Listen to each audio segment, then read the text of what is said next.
So a lot of what I heard is that we need to hold our politicians accountable. How do we do that? How do we go about holding them accountable for their actions and telling them that we want to hear about policy and not this negativity?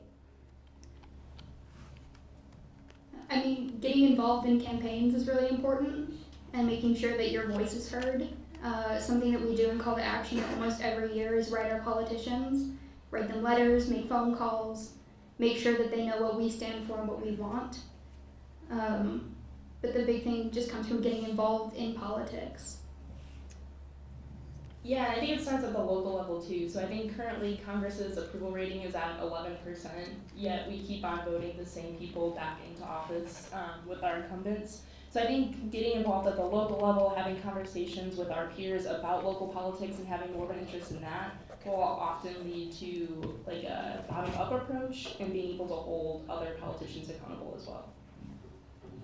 Yeah, definitely make your voice heard. I know that as student body president, when I get an email from a student about something that I probably had a misunderstanding on, that affects me and that holds me accountable, and it really does the trick.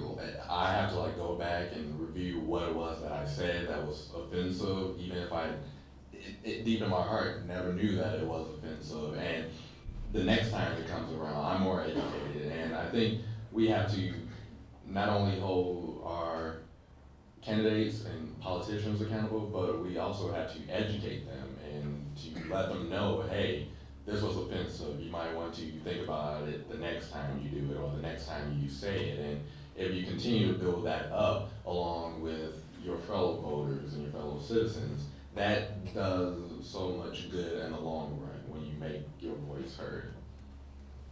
I think we have an obligation to take to social media and other outlets and do it in a civil and respectful way. I think it's important to vote, obviously, but I also think you're probably going to want your voice to be heard in other avenues that are maybe less institutionalized. And in order to do that, I always encourage people to maybe get out of their own echo chamber. So check yourself and your knowledge and your attitude and your opinions before you start posting wildly and checking other people's facts and attitudes. So I've made a conscious effort this election cycle to get out of my own echo chamber, which is really difficult, both because of my political affiliation, my race, my class. And so I try to read a variety of publications and follow a variety of public intellectuals and politicians who maybe I wouldn't follow otherwise. And it's amazing when you are informed of what everyone thinks, how much easier it is to converse with them and provide these checks and balances that the rest of the panelists have talked about. When you say keep your politician accountable, to me that means that they're probably not an honest person. They're going to go left of center. I don't mean left of center politically, but I mean they're going to go out of bounds unless we really keep a good eye on them. If that's the case, you've got a bad politician or you've got a bad office holder. But what James said, providing good information, just because a person is elected office, that doesn't come with a whole lot of brilliance and a whole lot of knowledge of what's going on in all situations. So I think when I was in the mayor's office, providing good information, reaching out to different groups out there to try to find out what's going on. So that's very, very important to, if you're in a position and if it's a good office holder, they're going to be receptive of information. The more people that are saying, I never like, if I get a letter and it looked like there had been 100 of them printed up, 100 different people had signed the bottom, and I saw by the time the second one came through the mailbox, they all the rest of them went in the trash. Because a handwritten letter or something, about handwritten, that's old.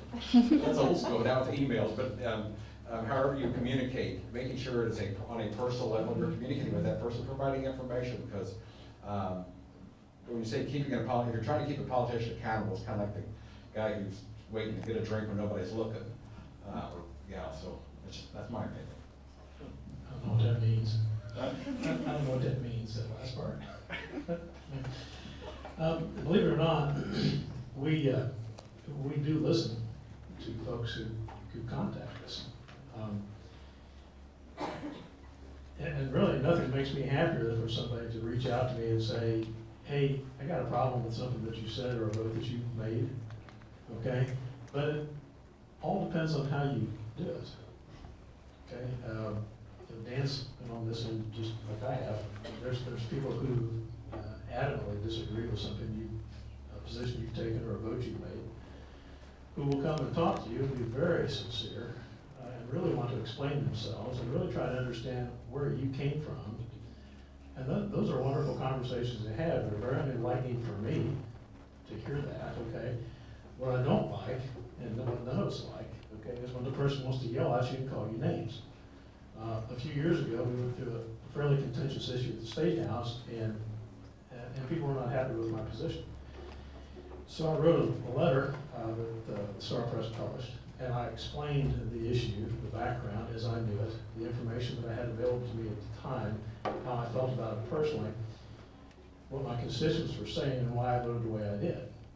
Okay, and I received maybe 2 phone calls from people who said, hey, thanks, you did a nice job with that. I received probably close to 100. You're a liar, you're a bigot, you're this, you're that. They would hang up, they would swear, they would cuss at my wife, they'd say, I know your children, I know where they work.